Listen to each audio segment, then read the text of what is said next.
As soon as Patricia placed the teacup in front of me, I knew something was wrong. My mother-in-law gave me a sly smile, watching closely as I lifted the cup to my lips. "The tea tastes strange," she asked, pretending to be concerned. I took another sip, meeting her gaze. "No, it's perfect. My name is Olivia. I'm 32, and for the past 5 years, Patricia has been trying to push me out of her son's life. But this time, she had gone too far. 2 weeks ago, I saw her in my garden taking care of some unfamiliar plants. Patricia had always criticized my lack of gardening skills, so seeing her there was odd. Then she suddenly insisted on weekly family dinners, something she used to avoid. "I just want us to be closer," she had said, forcing a smile. I might have believed her if I hadn't caught her researching poisonous plants late one night. She thought no one was awake, but I saw words like untraceable and symptoms on her laptop before she quickly shut it. That's when I contacted my friend Emma, a toxicologist. I told her my suspicions, and she helped me prepare. Now, sitting at Patricia's table, I watched her closely. My husband, Mark, was working late. How convenient. "You know, Patricia," I said casually, putting down my cup, "you've taken a sudden interest in herbs." She stiffened slightly. "Oh, I just like trying new things. How are you feeling? You look a bit pale." "I'm fine," I said, checking my phone. "But I'm curious about that new plant you're growing, the one with purple flowers." Her expression flickered. "I don't know what you mean." "No?" I scrolled through my phone. "Strange, because I have photos of you planting it. It's called a conatum, or wolfsbane. Highly toxic." Patricia's face turned pale. I don't. "You know," I continued, "it's hard to detect in poisonings unless someone is looking for it." She shot up from her chair. "You're talking nonsense." "Oh, I'm feeling perfectly fine," I said, "because I've been taking an antidote for a week now. My friend Emma helped me prepare it." Her hands trembled. "You're lying." I pulled out a small recorder. "I also recorded our conversation, and I have video of you planting and preparing the wolfsbane, plus screenshots of your search history." "You went through my computer," she gasped. "No need. You should really use incognito mode when looking up murder methods." I stood up. "I've already sent the evidence to my lawyer. If anything happens to me, the police will get it." Patricia sank into her chair, her plan falling apart. "You don't understand," she whispered. "Mark deserves better. Someone from a good family, someone you can control?" I cut in. "That's what this is about, isn't it?" Just then, the front door opened. "Mom? Olivia? Sorry I'm late," Mark called out. Patricia's eyes filled with panic. I leaned in. "You have a choice. You can tell Mark everything, or I will." As Mark walked in, I smiled. "You're home early. Your mother and I were just talking about her new gardening hobby." Mark stood in the doorway, looking at us with confusion. The room was heavy with tension, and Patricia's hands trembled as she gripped the table. "What's going on?" he asked, his eyes shifting to his mother. "Mom, are you okay?" Before Patricia could speak, I held up my phone, showing him photos of her garden. "Your mom has been growing some interesting plants. Do you want to explain what you plan to do with the wolfsbane, Patricia?" Mark frowned. "Wolfsbane? That's poisonous, isn't it?" Patricia suddenly burst into tears, but this time they weren't her usual fake sobs. She looked truly terrified. "It's not what you think," she said, turning to Mark.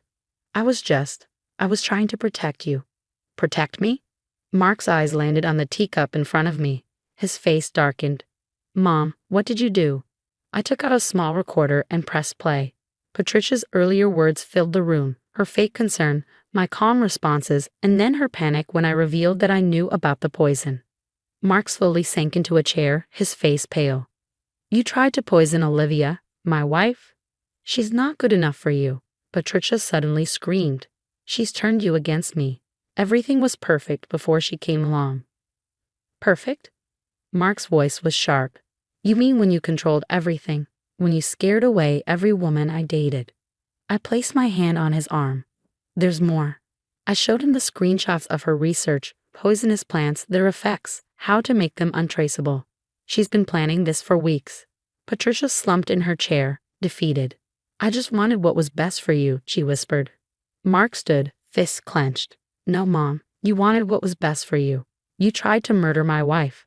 "But I didn't," Patricia protested. She didn't drink enough. Because I knew what you were planning, I cut in. I've been taking an antidote for a week, but you still poisoned me. That was your choice. Mark pulled out his phone. His hands shook. I'm calling the police. Wait, I said, covering his hand. Let's give her a chance to be honest, maybe for the first time in her life. Patricia looked at us, her mask completely gone. The powerful, controlling woman was no more, just a desperate, lonely person afraid of losing her son. When you married her, everything changed, she whispered to Mark. You stopped coming by as much. You made decisions without asking me. She made you strong, and I hated her for it. So you tried to kill her? Mark's voice cracked. I convinced myself it was for the best. Patricia admitted, tears falling. I told myself you'd be happier without her. That one day you'd thank me. She shook her head. I was wrong. I see that now. I watched her closely. For the first time, I saw her truth, not the perfect woman she pretended to be, but someone who had built her life around controlling Mark. The police need to know, I said firmly. You tried to kill me, Patricia, but what happens next is up to you. Will you take responsibility or will you keep lying? Patricia hesitated, then reached into her purse and pulled out a small notebook. This is everything, she said softly. My research, my plans, when I planted the wolfsbane. I'll tell the police everything. Mark called the authorities. Patricia slumped deeper into her chair, the weight of her actions finally sinking in. As sirens echoed in the distance, I knew nothing would ever be the same. But when I looked at Mark, I saw his pain, but also his strength. We would get through this. Sometimes the truth, no matter how painful, was the only way forward. The next few months passed quickly, filled with police interviews, court hearings, and family therapy. Patricia pleaded guilty to attempted murder, which surprised everyone except me. Maybe she finally realized that controlling everything wasn't worth losing her son completely. On the day of her sentencing, I sat beside Mark in the courtroom, holding his hand. Patricia looked smaller in her plain navy suit, her usual confidence gone. When given a chance to speak, she turned to us. I spent my life trying to control everything, she said, her voice steady despite her tears. I thought I knew what was best for my son. But that wasn't love. It was control, and it nearly made me do something unforgivable. The judge sentenced her to 5 years with required psychiatric treatment. As she was led away, she looked back at us one last time. This time, there was no manipulation in her eyes, just regret. Afterward, Mark and I walked through the courthouse gardens. I keep thinking about all the signs I miss, he said. The way she'd insulted you, the fake concern. I should have realized sooner. I squeezed his hand. She was your mother. You wanted to believe the best about her. How can you be so forgiving? He asked. She tried to kill you, Olivia. I thought for a moment, because I won't let her actions poison our lives. She's facing the consequences, and that's enough for me.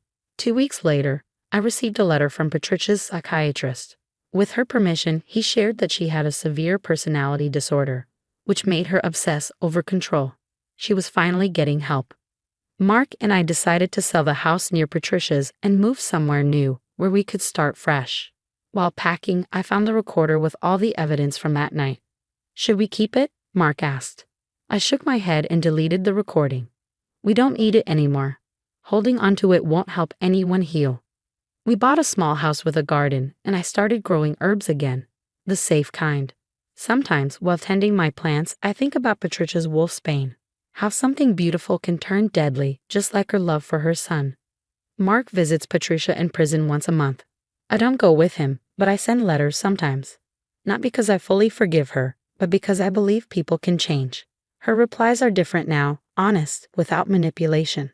She's finally becoming the mother I needed, Mark told me after one visit. It's just sad that it took something this extreme. Last week, I received a package from Patricia. Inside was a diary she'd kept since her arrest, filled with reflections on her mistakes. On the first page, she had written, I spent my life trying to control others, only to realize the one who needed help was me. I'm sorry it took nearly destroying my family to see that. As I closed the diary, I felt a sense of peace. The woman who had tried to poison me was gone. In her place was someone finally facing her demons. It wasn't a fairy tale ending, but it was real. It was hope. Mark and I are expecting our first child now. Some people ask if we worry about Patricia's release, about her being a grandmother. But we've learned that real strength isn't about control. It's about boundaries, honesty, and allowing change. The tea set from that night still sits in our cabinet, not as a reminder of betrayal, but of my own strength. And every now and then, I make myself a cup of tea and smile, knowing that the best revenge isn't revenge at all. It's moving forward, healing, and living well.